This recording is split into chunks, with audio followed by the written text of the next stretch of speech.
Hello, my name is Jorb. I love gear, and this is my Eurorack system.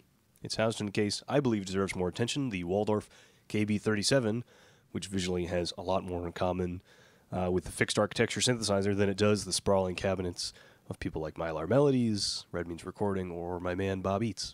And the modules within my case, when compared to the things in Eurorack that can achieve complex sequencing, generative patterns, bold digital timbres, well, the modules I have here could be seen as sort of boring. They're all focused on subtractive synthesis, or they're really straightforward utilities, but they all work together, and they all serve a really specific purpose, and that's what I want to talk about today. Eurorack is this huge, wide, deep world of modules, and knowing what's available, let alone enough to make purchases that fit for you and start a system is really, really intimidating. And the way I chose to dive into this never-ending sea of modules was staying really focused, defining boundaries from the start, and getting things to fit into those jobs. And I want to pitch that mindset to you, my loyal subscribers and my yet-to-be-converted viewers, that limiting your scope, defining your goals, having defined jobs from the start can really make your rack more approachable, and you're less likely to end up with this massively expensive dead end. So I've put my system together with one focused goal. I'm focused on building a better mono.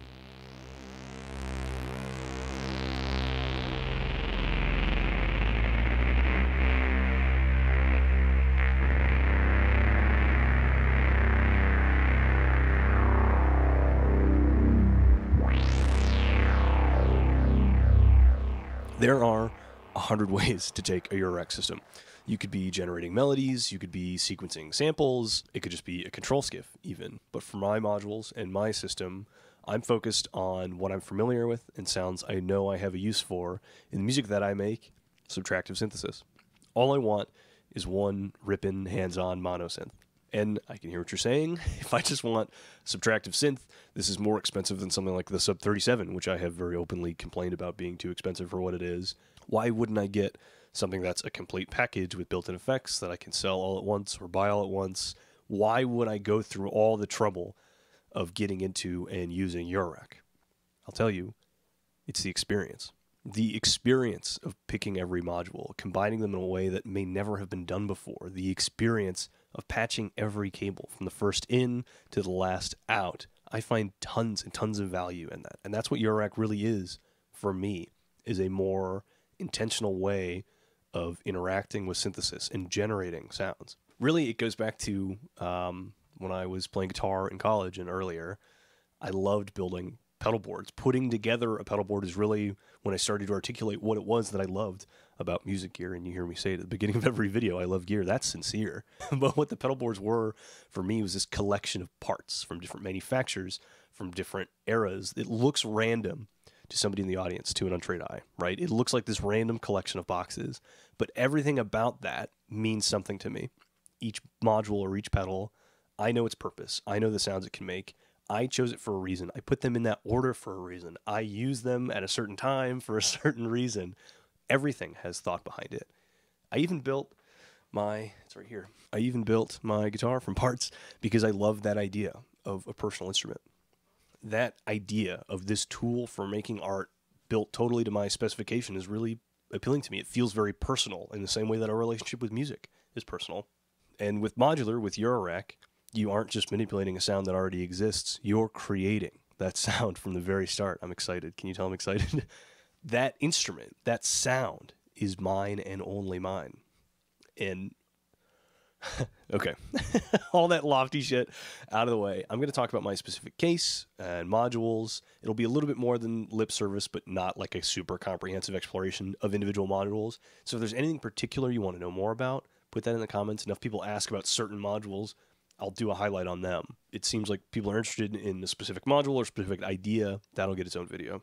Oh, and thank you to my 6,000 subs, 6,200, I think. Every time I say the number, no matter how high it is, it feels like it's too high. So thank you sincerely for that. It really does mean a lot. Appreciate you coming back. If you're new, I encourage you to subscribe while you're here. Helps me out a lot. If you've made it this far, we obviously have some shared interests. If you need more convincing, you could scan my channel. Ton of coverage on other gear. I'm sure you'll find something you're into. Okay, no more pitching.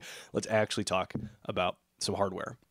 So First and foremost, the case. In service of my goal of having one rip-in hands-on mono synth, I've gone with the Waldorf KB37. It's an all-in-one case, keyboard, power supply, MIDI to CV converter, which honestly is a product category I thought I would see a lot more examples of. The way I like to interact with the synthesizer is a keyboard. Not that I'm that great of a keyboard player, but I can only think of maybe one other example of a keyboard case. If you guys know, let me know. But this seems to be the most premium, the most sophisticated iteration of that. It has CV outs for everything you could want, gate and pitch, of course, but also pitch bend and mod wheels have their own outputs, velocity, and aftertouch. There's 3 assignable MIDI CC to CV jacks, which is awesome. It has its own clock, its own arpeggiator. There are jacks for a 1/4-inch output and a headphone amplifier, and it really kind of defines the boundaries of my whole setup. It lets me push the whole setup in the right direction from the very beginning. That's true for any case. It's not just unique to, one in this form factor. Any case defines the outer limits of your setup. Yes, literally space, but also your input-output options, where you set it, how you interact with it, the sort of things you can easily plug into it. All that is defined by our case, and it's a big deal to get it right. And really, unfortunately, it's hard to anticipate your needs in advance, especially if you're new to Eurorack. And a tool that I use, and I think everybody does, to help navigate that and see, okay, how can I put this whole system together, is Modulargrid. Modulargrid is a website. It lets you mock up your modular system. You can drag modules around. Their sizes are accurately represented, and built right into the web app is an estimate of power consumption, so you can see if the power supply you have in your case can handle this hypothetical system. There's even an estimate of price, so you can see if your wallet can withstand it too. And the only real advice I can give you in regards to deciding on a case, see what's available used, get an idea of actual sizes, do your best to look ahead, commit time to thinking forward, giving consideration to the way it's going to fit in your space, the way you're going to interact with it, and mock up systems in Modulargrid. And of course, always go for a little more space than you think you actually need. But as far as knowing what cases are actually available, always look around used. Some do or don't have power. Power supply can be a module with cables running out the back. It can be mounted into the case. Even something like an open frame could work well if you aren't going to be moving the case around too much. And had I known that was an option, I might have gone that route the first time I got into Eurorack. Yes, this is my second go at Eurorack. There are a few old jams on this channel and on my Instagram at Jorb Loves Gear, which you should go follow, where my old modular gets some use. And I really set out with a similar goal. I wanted a mono synth plus effects and some CV, whatever, all in one box. And I tried to get there with the Behringer Neutron and an Arturia Rack Brute 6U. But it ended in this post in a Facebook group for selling modular gear. That's pretty much the full story. I wasn't feeling it. It was too expensive. And I think a lot of that comes down to frustration with the Neutron, but that's a separate story. What I did learn from this, I loved the experience of patching my sounds, really did. I couldn't stop thinking about how much I wanted to keep doing that. And pretty soon after that, I learned about the KB37. I don't remember if it was from a Tim Schubert's video or a Gaz Williams video. I think I had it on my mind before that. I might have even purchased it before I saw them do it. But beside the point, I told myself that I would get back in the modular if I could find a good deal on a KB37, and eventually one did show up on Facebook Marketplace for a reasonable deal, and I drove, I think it was like a 6-hour round trip to pick it up, which was totally worth it for the price I got it. And I bring all that up, not just as an anecdote, or I think you guys care about my life and my experiences. I bring it up because learning and trying again is a huge part of modular and Eurorack, and you need to be comfortable with that before you set out. I think you need to be comfortable with that before you set out. I would not have done this the way I did had I not learned so much the first time I got into Eurorack. And had I lost a bunch of money the first time I went to Eurorack, which of course when you sell used, you know, even if you sell it for the exact same price, sometimes you lose fees and whatever, but you're much closer to your original investment, especially if you're careful and you wait for good deals, that it's not super disheartening to keep trying. And I think that's an essential part of Eurorack, especially for somebody like me, and I know everybody's different. Money is relative for different people, but for somebody like me who certainly has a lot of stuff, I only buy things I can make money on. I only buy things I can make better, or it's a good enough deal that I can sell it for what I got, or I'll make a little bit more money. That's just the way money works for me. It's not infinite. And I do that to continually build up my supply of things, right? But Eurorack is so easy to get wrong. I really don't think anybody's ever gotten every module choice right on their first go, every layout, anything. I think most people would say their cases are iterative, their module choice is iterative. All that is reflected in a really healthy used market, and generally prices are very fair. And if there's any specific module you want, even if not that many exist, chances are one will show up used. So you can try a lot of modules. You can figure out what works without losing too much money along the side. Sure, maybe you got something for $175 and you can only sell it for $150, but $25 to find out what does or doesn't work for you. To move into the next thing, you have to be ready to keep trying. You have to be ready to keep learning. Cool. That is my favorite part of the outline. Because it is. I like buying and selling stuff. I think it's fun. Anyway, on to my specific modules. I'll tell you why I chose everything I did. I'll generally go in order, but they're broken down into categories by job, and that's part of this focused approach.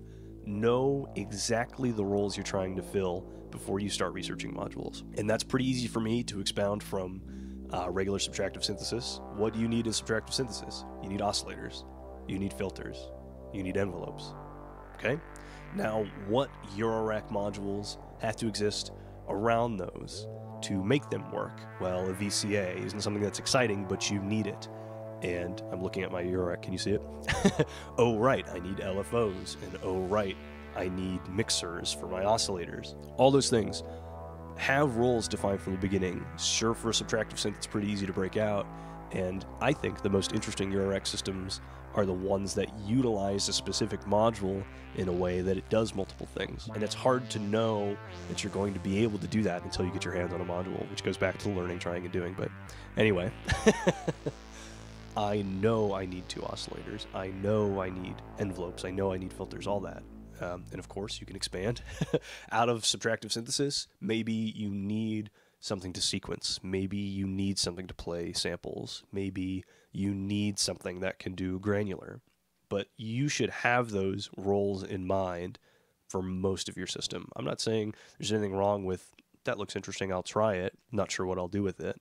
And there's a lot of modules that do so many things that you can't really know the job you're going to use it for until you have it. I think of things like Expert Sleepers, the disting. That does so many things that I'm sure many people are surprised by what mode they leave it on and what they continue to use it with. Or something like braids or plats, which have so many different oscillator types, so many different algorithms, that the one you end up using the most might not be the one you intended on using the most. So there's certainly an element of experimentation. But for myself, and part of what I'm pitching to you, in an effort to avoid that and get it wrong a little less often, is define your boundaries, define your roles, what jobs you're trying to fill. I went off script. I said that in a lot of different ways. I hope I patched together something coherent. Anyway, for me, for my specific modules, what did I end up with? And this part might not be of interest to you. You might not care about individual modules, so you can skip it. But if you do, I will introduce you to a lot of things you might not have heard of, okay? So, from the start, I knew I wanted 2 oscillators, and initially I had one module that was 2 oscillators, the Winterbloom Castor and Pollux. I still think that's wonderfully designed, and it sounds excellent, but it didn't quite work for me. Had a couple quirks I couldn't get over. I did a video a while ago just on Castor and Pollux, which is kind of bad, if you ask me, but I cover all the things that I really liked about it. Anyway, I've moved on since to 2 separate VCOs. They are the IntelliGel Dixie 2 Plus and the STG SoundLabs .VCO. They're both really accurate, responsive, comfortably sized, single oscillator modules. They each have multiple waveform outs, and they each have a built-in sub-oscillator, but they differ in a few ways, and I think differ in ways that really let them complement each other when combined as a pair. For example, the .VCO's pulse wave is only the sub-oscillator. It's only an octave down, and you don't have pulse width control on the module. Well, we have a pulse width output on the Dixie that's not an octave down, and it has attenuated CV for pulse width. So there's that problem solved. And another difference, and part of why I really love the .VCO, its tuning is configured on one trim pot in octaves and in semitone steps on the other. So setting up intervals is fast and accurate. Plus, it has this built-in drift generator. You can think of it like slop or a vintage knob, but it's this smooth, random voltage applied to pitch, like a slewed random LFO. And in my example, it's turned up a little higher than I would leave it, But when I run just the .vco, I can easily set it up to be this sort of warbling and accurate pitch. And when I run both my oscillators together with drift on the .vco, that tuning relationship can always be in flux. That beat frequency can be changing. It can sound like a thick 2 oscillator synthesizer. All that without having to patch any additional LFOs, and the amount is variable right on the panel. Very slick, very easy to get to those sounds. Awesome. Still in my oscillator section, we have the SDG Soundlabs slicer, which I really use to just shape waves from one or both oscillators. This is my route to more complex waveforms or wave shaping on something like the Mini-Log. But what it does, you feed it multiple waveforms, and you can combine portions of each waveform with a variable slice point. And if you don't plug in a second oscillator, you can use it to control pulse width of waves that didn't have it in the first place. Okay, moving on. At first, for my envelopes, I use the first channel of an IntelliGel Quadra and a Pittsburgh Modular Lifeforms simple ADSR. And that was fine until I was trying to use the Quadra more for LFOs, and they're only unipolar, and you can't CV control their rate without the expander, which took up way too much room. So anyway, I moved on to one of these. This is the Roland 540. It's a dual envelope module with an LFO in the center. And I had to wait a really long time for a good deal, but what it does is super straightforward. There's 2 4-stage envelopes, which are accurate and fast with a lot of hands-on control, and the LFO in the middle has CV control, multiple waveforms out, and a delay stage. If we're being pedantic, I prefer faders to knobs for my envelopes. You can see the shape of the envelope just by looking at the faders. I think that's really handy. So really what this gets me is I always have my amp and filter envelope figured out, right? I'm always going to need that on a monophonic synth, and now I have hands-on control of an amp and filter envelope the same way I would on any fixed architecture synth. The parameters aren't any different. I'm not doing any tricks. It doesn't take, 2 modules and some setup. It's just super, super handy. Plus I love the delay stage of the LFO. Sort of paired with that, the 2 HP LFO I have, which is just unipolar, which I didn't realize when I bought it. The LFO on the 540, the Roland 540, is bipolar, so I use that one for vibrato, my pitch modulation. Anyway, the 2 HP LFO was, I have 2 HP left. I wouldn't mind a second LFO, and it has 2 waveform mounts, so it's kind of like 2 LFOs. Their rates are related, but not necessarily identical.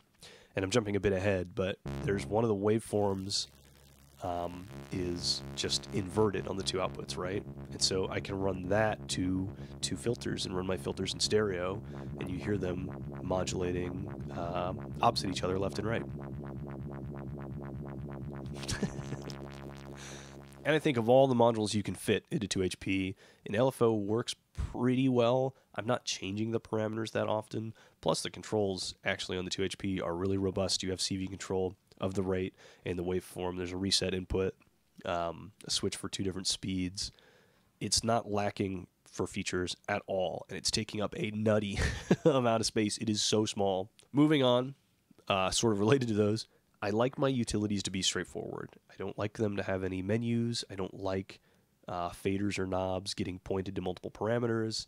I like things that feel smart and have hands-on control, and that led me to a lot of IntelliGel utilities. First, the Quad VCA, which I can't think of any other features I would want a VCA to have, but every channel has enough range, has control over the CV, has an offset amount, curve control for the CV response, and all 4 of the CV outs cascade. So if you don't have CV plugged in to an input, it looks above it. So if you have just a jack plugged into 1, that CV will get routed down to 2, 3, and 4. And that same functionality works for the outputs.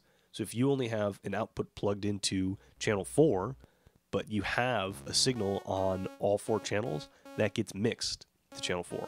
That makes it really, really easy for me to do stereo sounds or use it as a mixer. It's honestly fantastic. I cannot think of anything else I would want. Alrighty, moving on, another IntelliGel utility. The triplet is 3 channels of attenuation. Each channel can be unipolar or bipolar. It has a switch that behaves differently per channel. It's a mute, a doubler, or a 5-volt offset. Super handy, but it cascades like the VCA does. So you can combine all 3 channels into one output. I use it as a CV mixer for my filter a lot. Again, smart and hands-on, easy to use panel. Wonderful stuff. Even simpler, the IntelliGel Unity mixer is 2 channels of 3 inputs to 1 output.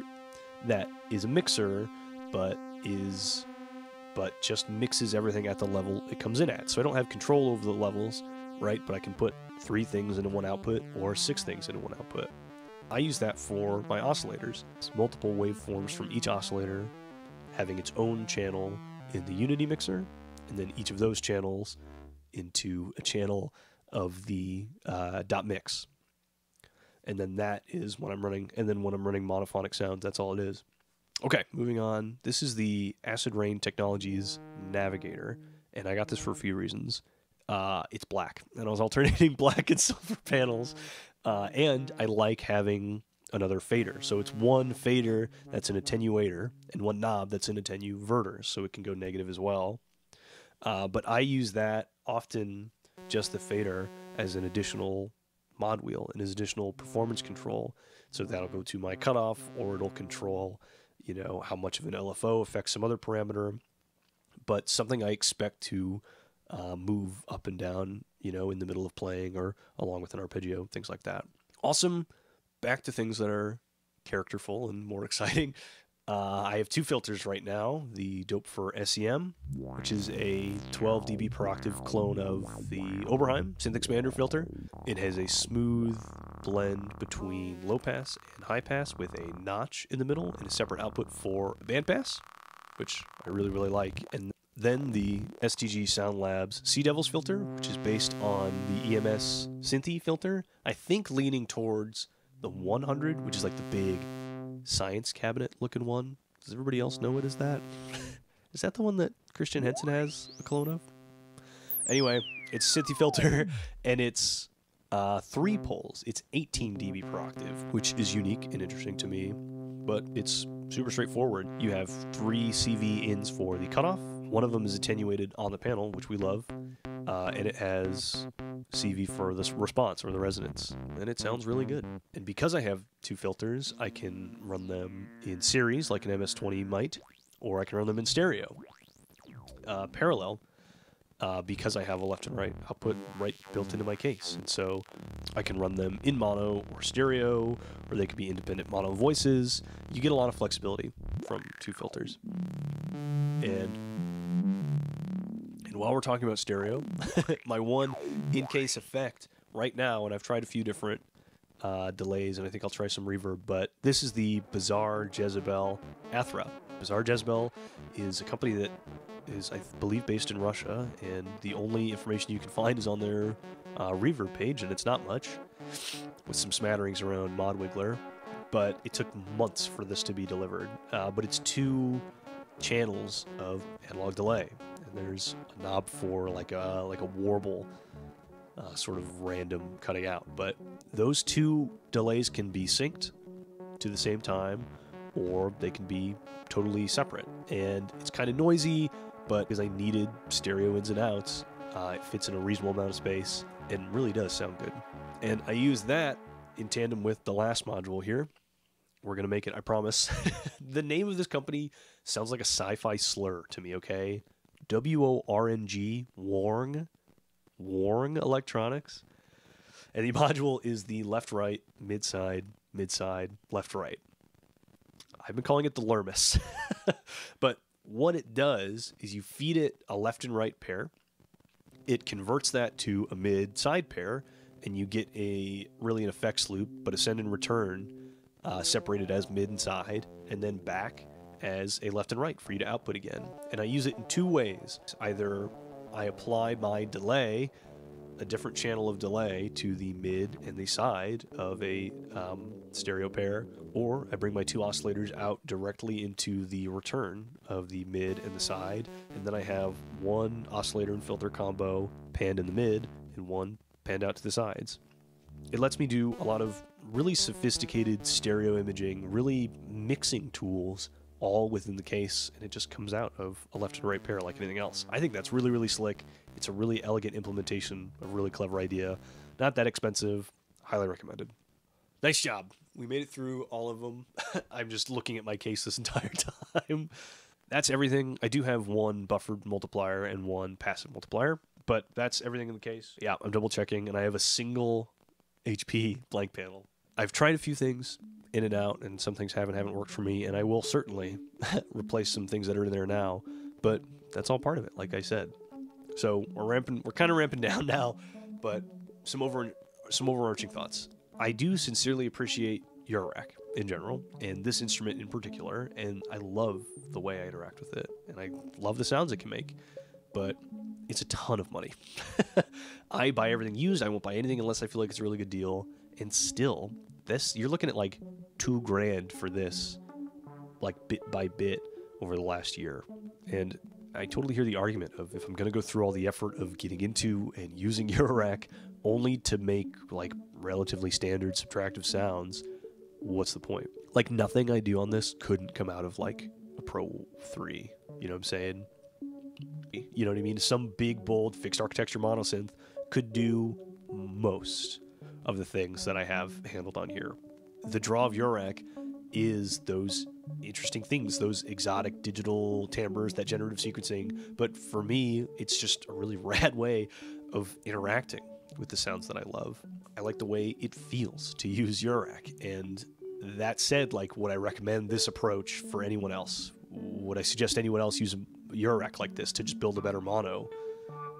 You have to be really into your shit to want to do it, to want to do Eurorack at all, okay? And speaking logically, I'm inclined to say no. A lot of my position on a lot of gear is there's probably a cheaper way to get the sounds that you're making. And that is super true when I use Eurorack this way. But speaking creatively, does Eurorack afford you a unique enough experience that different sounds and different ideas come out of you, even if you're just using it as a really complicated monosynth? I say yes, absolutely. Being able to think intentionally about every step of sound creation, from the modules, their relative placement, the patching of an individual sound, is unbelievably satisfying. And I'm really thrilled to be able to experience synthesis in this way. So, that's it. I think I'm going to end there. My name's Jorb. I love gear. That includes Eurorack. Thanks for watching. More Eurorack stuff's on the way. I hope I see you in the next one. Cheers.